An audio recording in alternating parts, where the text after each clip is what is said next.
Coming up on today's episode, a celebration of air travel in HD in honor of Steven Slater and his epic exit. We're going to give you the breakdown of Digital Projection's $17,000 LED projector. Could it possibly be worth the cash? The best set-top box we haven't mentioned in a while. And, of course, the Blu-ray releases for the week of August 17th, 2010. This is HD Nation.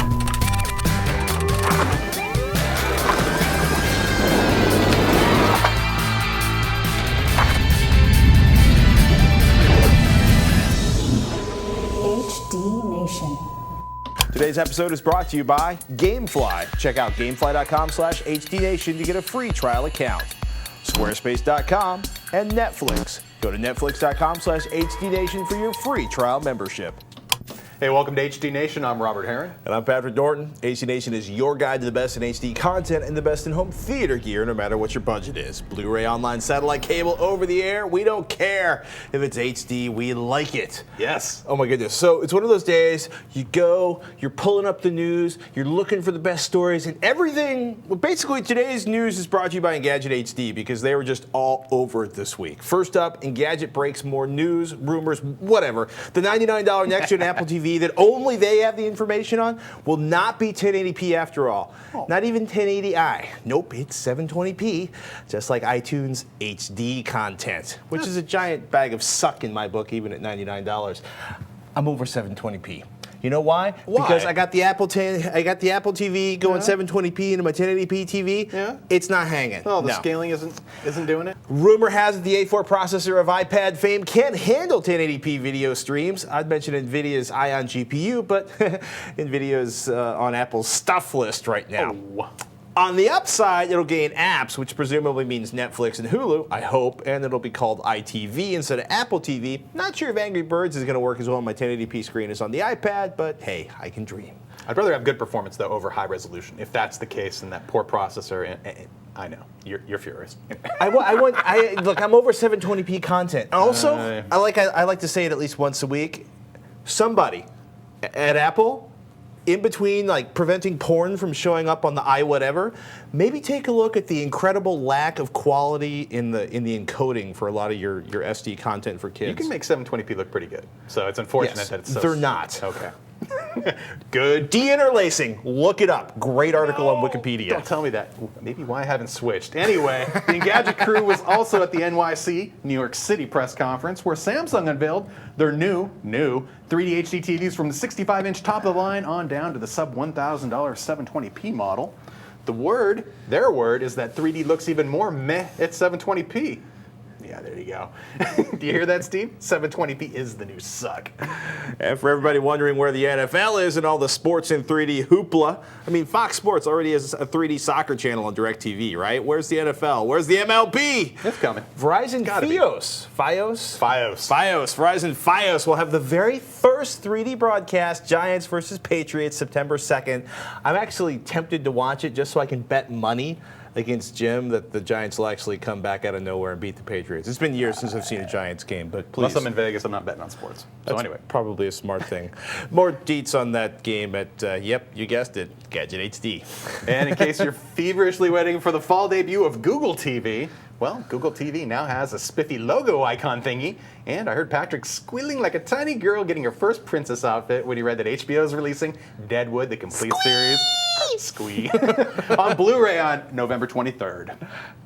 That's Deadwood's a good one? It's the phenomenal writing, phenomenal acting, phenomenal sets, the best use of foul language, pretty much since adult content aficionado. Oh, I don't even know if it's Shakespearean. Something that teaches kids new words to yell at their parents and new ways to take over the community. Oh well. And finally, the battle for online movie streaming superiority rages on. Netflix struck a content deal last week with the little-known Epix cable channel. Netflix is expected to pay $1 billion over the next 5 or so years for the rights to stream Epix movies, which is to say, the rights to Paramount, MGM, and Lionsgate featured movies, since these are the 3 studios that started Epix. Mm-hmm. good content. It's kind of interesting, right? We don't really pay attention to sort of financial arguments on Wall Street, but it's really funny watching people that are going, sell, sell, sell Netflix versus people that are going, Netflix is now taking over. Netflix is an impenetrable lead on online movie streaming. What was their CEO mentioned that they spend $600 million a year just on postage? Yeah. And I was like, ooh. Yeah. That's a lot of mailing. That's a lot of discs. I love those going red through the envelopes. mail. No wonder they're really excited about the whole online thing. They want to stream. The story is that Netflix won't be launching September 1st with any HD titles from the Epic's catalog. Props to Engadget for getting the word on that from Netflix. Basically, the senior super vice president of communications and information who said, quote, HD over time and no restrictions on party viewing, which if you don't have an Xbox 360, you've probably never experienced. Now, if we can just get Epics to stop cropping movies to 16:9.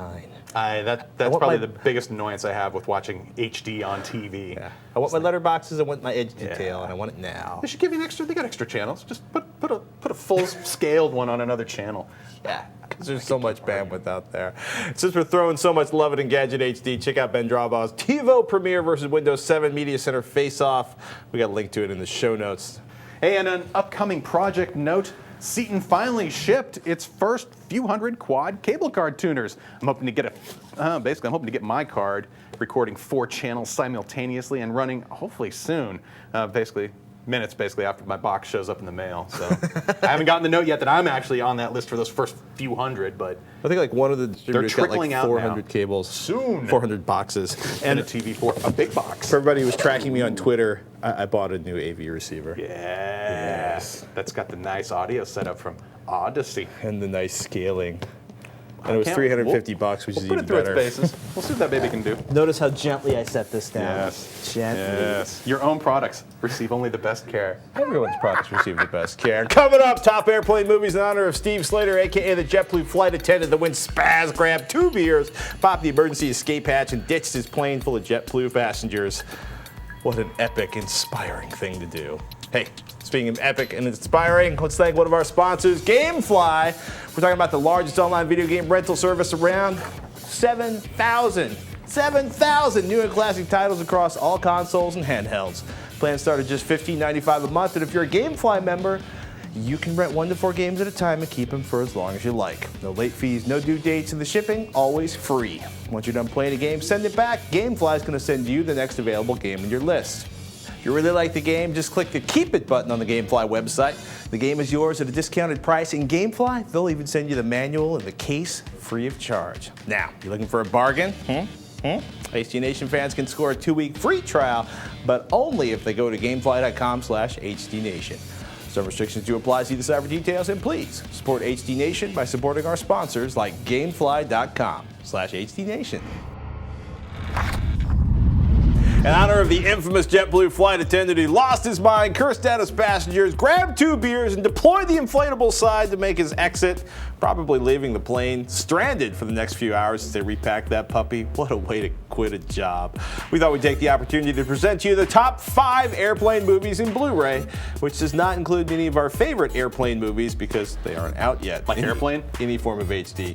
Or, Airport, 1970, whatever. Airplane? Yeah. Anyhow, Air Force One taking the Harrison Ford takes the office of the U.S. president to the next exciting level. Usually you get the president, they portray him as either a plot device or supporting character, something in the background. Air Force One turns him into an action hero, playing a no-nonsense, butt-kicking commander-in-chief. James Marshall, a.k.a. Harrison Ford, must outwit and defeat the terrorists who've hijacked Air Force One, and I believe there's some pitching of bad guys out of the back of the plane. I could be remembering wrong, but it's worth your time. It's a fun, light-hearted little romp with mayhem and tossing people out of planes. Good times. Top Gun! Better. Yeah. Well, not horrible. And a good Blu-ray transfer. A good Blu-ray transfer. This was, if you were in a home theater shop in like the 90s, they played this thing over and over again. On VHS, on Laserdisc, and now on Blu-rays. This is the movie that... 1987. This basically took Tom Cruise to the level we think of him today, right? He went from being the risky business kid with his underwear. With a big pile of money. Oh my goodness. In any case, Top Gun focuses on Maverick, played by Tom Cruise, a cocky young pilot who must overcome his own self-doubt and his inflated ego as he struggles through the Navy's elite air combat training school known as, join with me, Top Gun. Oh, you said it. To become a best. It's good, man. Incidentally, a lot of the plot points are reused in another Tom Cruise movie, Days of Thunder, which is kind of like Top NASCAR. Next up, Con Air. Jerry Bruckheimer, he looks around, he goes, I make bazillion-dollar movies. I like these actors from these indie places that are all going to be eating cat food when they retire. Why don't I take a bunch of incredible actors that make no money and put them in my weird-ass action flick?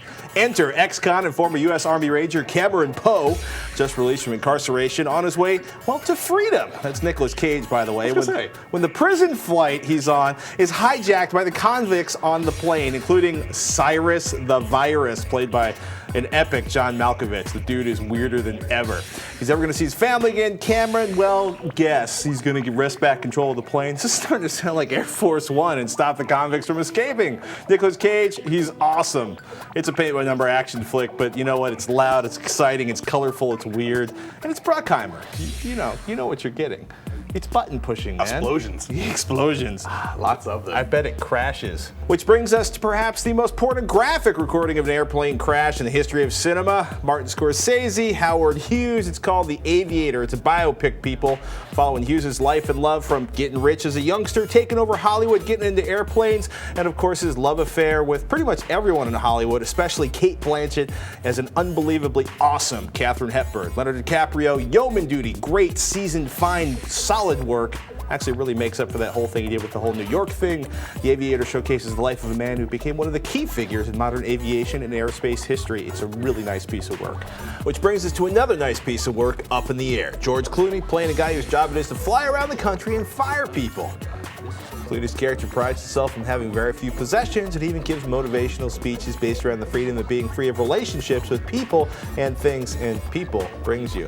He's lonely, he just doesn't know it. And of course, this all makes air travel quite convenient for him, and his life's goal is finally to achieve 1 million frequent flyer miles. Sound depressing? Well, it kind of is, but guess what? It takes a really unexpected and poignant turn towards the end. Honorable mentions include Snakes on a Plane. Had to. Mother effing snakes on a mother effing plane. Makes for a good drinking movie. Oh my goodness. Horror movie. There's ridiculous plot, one good catchphrase, and an internet meme. Snakes on a Plane involves a plane filled with snakes trying to kill a witness, the star witness of a trial. Look, you don't watch this for the plot or the action or the special effects. You watch it because it's so bad. And of course, it's got Samuel L. Jackson spouting, I have had it with these mother effing snakes on the mother effing plane. Except he uses the curses and sounds cool. That's my ringtone. That's your ringtone? Just him yelling at people just stop what they're doing. And it's like, usually in an elevator. Makes people nervous. They just start backing away from you and you can breathe again.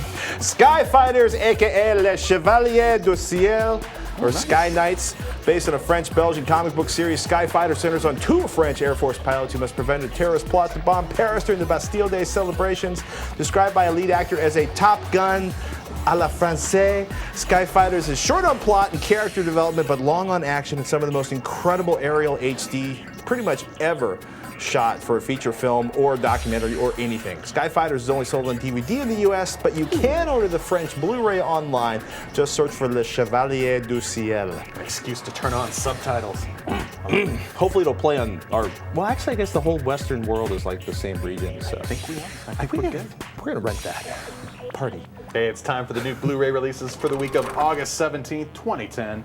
Hey, you want to start, Pat? I'm going to do one real quick. An English country house packed with obnoxious children, a desperate need for discipline, and a long string of emotionally broken nannies. Enter Nanny McPhee, played by the ever-awesome Emma Thompson. It's fun, it's funny, it's an auto-watch at my house, even before we birth the toddler that draws on HDTV screens with crayons.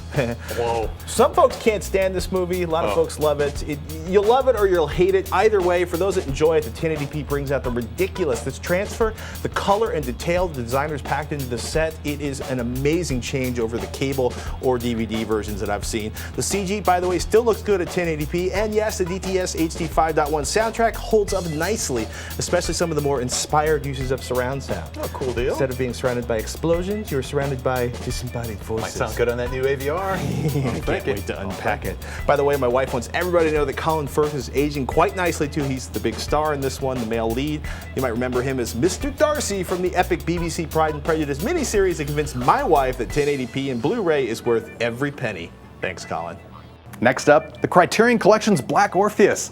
This film is where producer Serafina's parents got her name. I did not know that. It's a Brazilian film from 1959, and it's based on the Greek legend of Orpheus and Eurydice, modified to take place during a modern-day carnival in Rio de Janeiro. Encoded with MPEG-4 AVC, Blu-ray.com calls this 1080p transfer a notable upgrade and a strong high-definition transfer, despite signs of aging, such as extremely mild color pulsations and some background flicker. This release includes loads of extras, including archival interviews with the director and lead actress, and a 90-minute documentary from 2005 covering the making of Black Orpheus, its cultural and musical roots, and its resonance in Brazil today. This film won both an Academy Award and Golden Globe for Best Foreign Film, so if you haven't seen this classic, check it out. Next up, Dexter, the complete 4th season. If you're not familiar with this Showtime series, it revolves around Dexter Morgan, forensic scientist by day and a serial killer by night. But it's okay, because he only kills the evil people who fall through the cracks and have gotten away with murder. This time Dexter is chasing the Trinity killer, but things get a little dicey when they get a little too up close and personal. Also released this week is the box set of Dexter Season 1 through 4, although they'd already been released as a box set for Seasons 1 through 3. And with Season 5 premiering next month, you'd be better off buying these seasons one at a time, or waiting until the show is over and done before picking up a box set. Also released this week, The Good, the Bad, and the Weird. It's a South Korean film set in the 1930s in Japanese-occupied Manchuria, and it tells the story of 3 bandits on the hunt for treasure with a highly sought-after treasure map. Obviously inspired by The Good, the Bad, and the Ugly, this definitely has a Western feel to it without taking itself too seriously. It premiered at the Sundance Film Festival in 2008 and has earned an 83% fresh rating on Rotten Tomatoes. So if you're up for a fun action film that'll make you laugh, check out The Good, the Bad, and the Weird. Other releases this week include Casern Sins Part 1, Casern Sins Part 2, Cemetery Junction, The City of Your Final Destination, DOA Dead or Alive, Furry Vengeance, 1996's Hamlet, The Last Song, Skellig, the Owlman, Total Terror 1, Demonic and Uninvited, and Total Terror 2, Brush with Death and the Harvest of Fear. Time to thank one of our sponsors, Netflix. With more than 15 million members, Netflix is the world's largest subscription service, instantly streaming TV episodes and movies over the internet and sending DVDs by mail. This week, my overflowing Netflix queue informs me that the 1941 Orson Welles classic, Citizen Kane, is waiting in my mailbox. I love tearing open those red envelopes. For $8.99 a month, Netflix members can instantly watch unlimited TV episodes and movies streaming to their TVs and computers, and can receive unlimited DVDs delivered quickly to their homes. Blu-ray plans start at just $5.99 a month. Find movies you love easily. As a Netflix Unlimited member, you can get Blu-ray movies by mail in about 1 business day. With Netflix, there are never any due dates or late fees, and shipping is free. Members can select from a growing library of titles that can be watched instantly, and a vast array of titles on DVD. Among the large and expanding number of devices streaming TV episodes and movies from Netflix are Microsoft's Xbox 360, Sony's PlayStation 3 game console, and the Nintendo Wii console. As a new member and HD Nation viewer, you can get a free trial membership. Go to netflix.com/HDNation and sign up now. Be sure to use this URL so that they know we sent you. Thank you.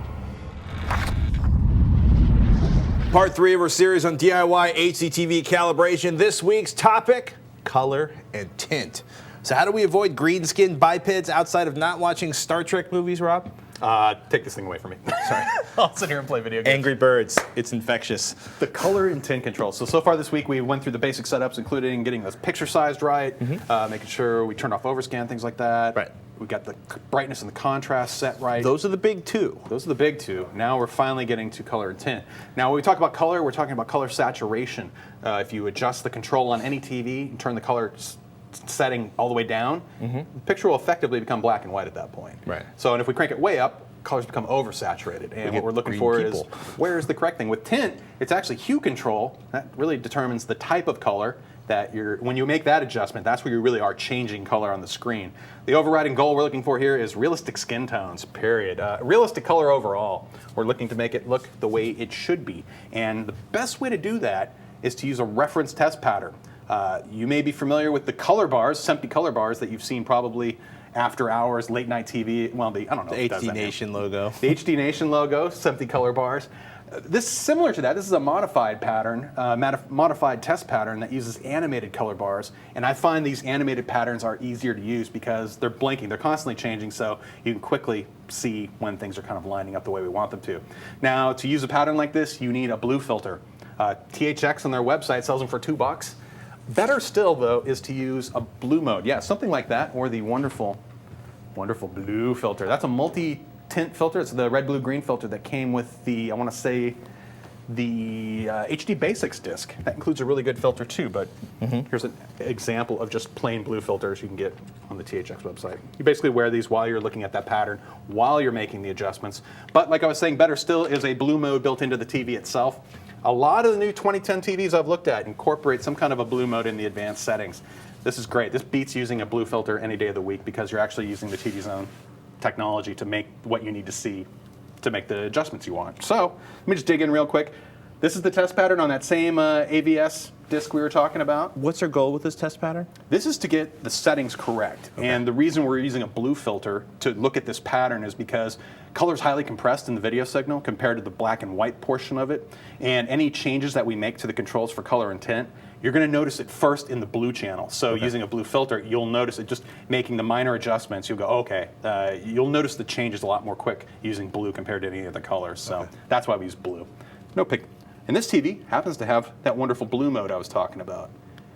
So under picture options on this particular set, it'd be different for, your set, of course, but blue on, whoa, ta-da, exit. Now, this isn't too far off. We're going to start with color first, and the way to do that is then to go back into the menu, and I'm going to go over here to the color setting, color. Now, just to give an example, I'm going to crank it way up and down so you can see the changes. Particularly, just pay attention to color on the two outer bars, what would be blue and gray. And you can see where it's changing. You can see clearly there's a difference there. I'm going to go back the other way, and it'll basically invert. And the goal here is to make it so it effectively vanishes into the background. The animated portion should be no different from the bar that it's sitting in. So, and hopefully this is pretty close to the midpoint on this TV. So as we get closer to, say, I'm just eyeballing this now, I'd say that's pretty, I want to say 53 on this particular TV. It also helps too when you look at this pattern to squint a little bit, and it helps blend in the patterns so it makes it easier to see when it matches up. So now that we've got color set, we're going to go right to tint and do the same darn thing, but instead we're using the two inner bars, which happens to be the yellow and magenta bars, or magenta and cyan, excuse me. I find on most TVs nowadays, you shouldn't have to move the tint setting much at all. I find that usually it's at 50%, and they usually get that right from the factory. So it's odd that you would have to tweak it at all, say more than one or two spots. I'm gonna get it closer until, I'm gonna do a little squint while I'm staring at that until literally it all just sort of disappears. Look at that. On this TV, it happens to be right at 50%. The controls are also interactive between contrast and tint like it was for brightness and contrast. So tweaking one, you might have to go back and tweak the Totally. other. And having this kind of a pattern up where everything's on the screen at once kind of makes that easy to see if that happens or not. When that's done, boom. Basically, we're going to go back to the menu, get out of blue mode, don't need it anymore. Now, this wouldn't be the best unless you're really familiar with how those colors should look on a SMPTE color bar pattern. Fire up again some content you're familiar with that has skin tones in it, and really take a look at how everything looks. Does grass look correct? Do people look right? Do colors that you expect on content you're familiar with, does it look the way you think it should? And it's really no more difficult than that. The tricky part is just having the blue filter, or better yet, that TV that has the blue mode built in. You do have to be careful though, because if you've been watching a poorly adjusted television for years, you may have an entirely different expectation for what your favorite television or video programming, It's AC nice though. programming Once you is get supposed to look color like. dialed in right, tint's usually always the midpoint. But when you get color dialed in right, it really can make a difference in even a modest TV. In terms of just producing a picture. It looks more natural, looks more like it should have, or as the director saw it when he was editing that sucker together in the studios. So We hope. simple. I think for next week we're gonna hit sharpness and maybe one other setting. Sharpness is a setting I think a lot of people overlook, or motion blur. My I think the nemesis people abuse it. We are doing. I think we should do a whole separate segment just on the new TVs that feature smoothing effects for film content and how to disable that if you don't like it, which apparently a lot of people don't. So we're gonna hit that as well. So yes, we'll fix it for you. Coming up next, can a $17,000 digital projection projector make Mr. Heron weep with joy? We're going to find out right now. Let's take a moment to thank one of our sponsors, Squarespace.com, people. It's a hosting system. It's a publishing system. It's for everybody looking to build a blog, a portfolio, or any kind of website.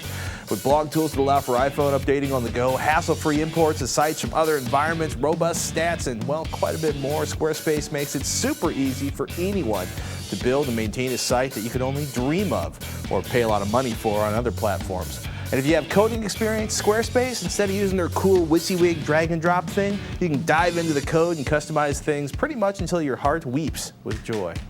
Tens of thousands of people all across the internet have been using Squarespace for years, and their already great service, it's only getting better by the day. On July 14th, Squarespace announced a huge round of capital investment that means they'll be able to expand and grow even faster, and of course, spend the money to bring you even better products. We are excited to be working with such great people. We look forward to working with them in the future.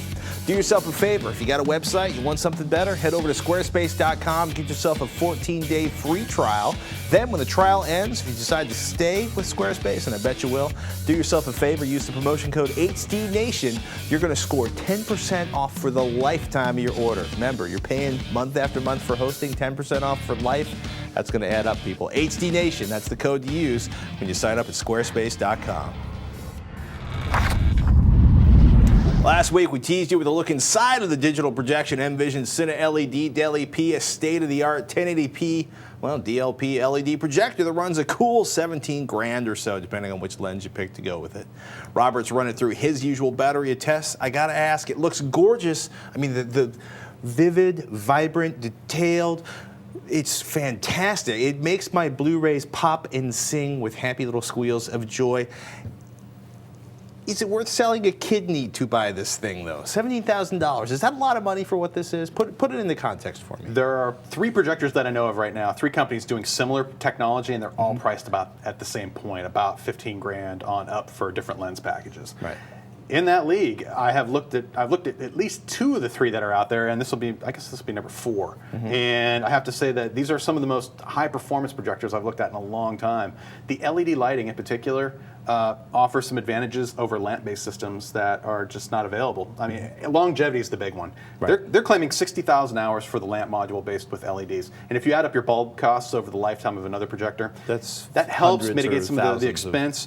Other than that, some of the pro installers I've talked to who've actually dealt with these projectors in very controlled environments have achieved some of their best results in terms of absolute picture quality. Are you talking about black levels and contrast? Contrast ratios out of projection systems. The better the room, the better this projector will look, because it's not the brightest thing in the world, but if you have sunshine coming into your viewing area, this will not hang. No, you really. However, if you have a big, black, dark room, preferably with a whole lot of Duvetine hanging off the walls. Dedicated. And screen choice, too. You probably want to go with something a little more reflective than a standard, like a Unity gain screen. That's kind of what they call where it's not really enhancing the image at all. Or compared to like the gray screen we're using to test this. Like, good for maybe a bright environment, but as far as this projector goes, it would really be best suited in a dark environment with maybe a slight enhancing screen in terms of its overall brightness.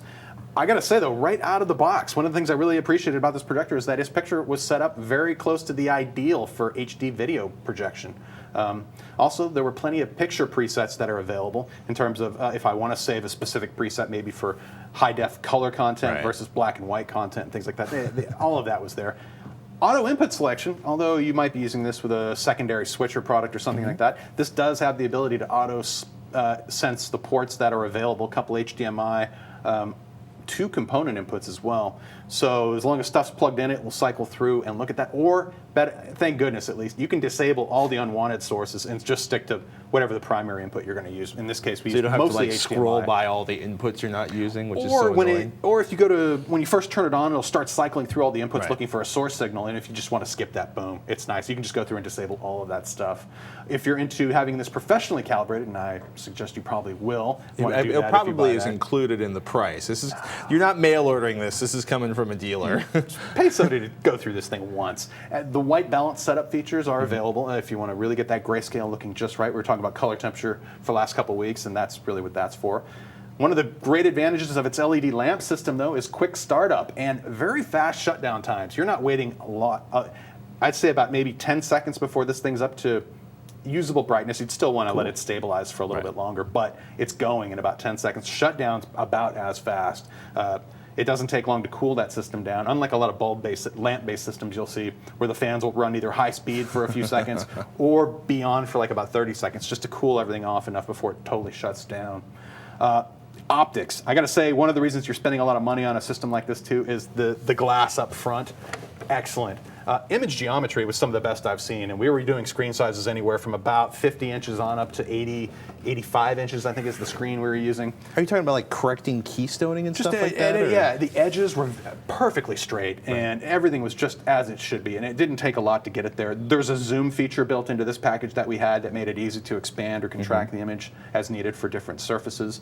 As far as uniformity in terms of how even is light output from corner to corner, excellent. Again, that's more of a function of the lens itself and the light engine as well. Benchmark-wise, HD content looks phenomenal on this thing. Right. If you had to do deinterlacing from 1080i to 1080p, maybe you're going to run your TV input, your HDTV sources into this. Excellent conversion for that.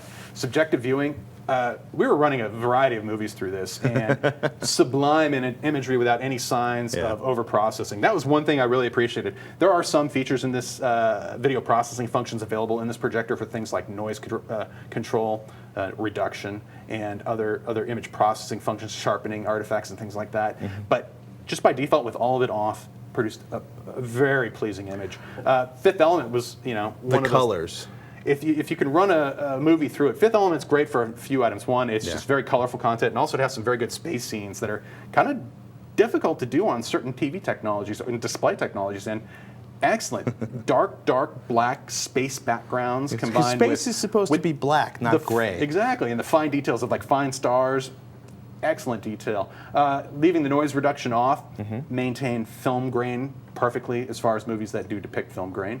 The bottom line for me really was that if you are shopping in that, I'd say that $10,000 range for a front projector, give this a view, or give one of its brethren a view. Like Sim2 and Runco both make LED lamp-based DLP front projectors.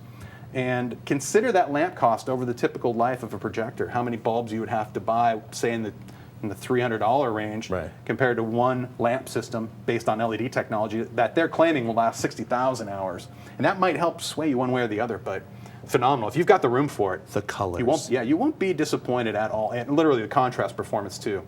But like I said, it's not the brightest projector I've seen. So if you're looking for just a spotlight coming out of the front of a box, this might not be it. Yeah, I gotta say, we closed all the doors in here, we shut the lights off, and it's phenomenal. one of the best experiences I've had with HD that didn't involve being in somebody's, like basically in the Dolby offices in one of their There you super go. high-end, totally custom maintained rooms of joy. What I'm waiting to see happen is either Digital Projection or another company. I'd like to see a 3-chip version of this projector. I think it would literally triple the brightness output, because that's one of the reasons going with a single chip system. You're gating red, blue, and green constantly. You're cycling through those.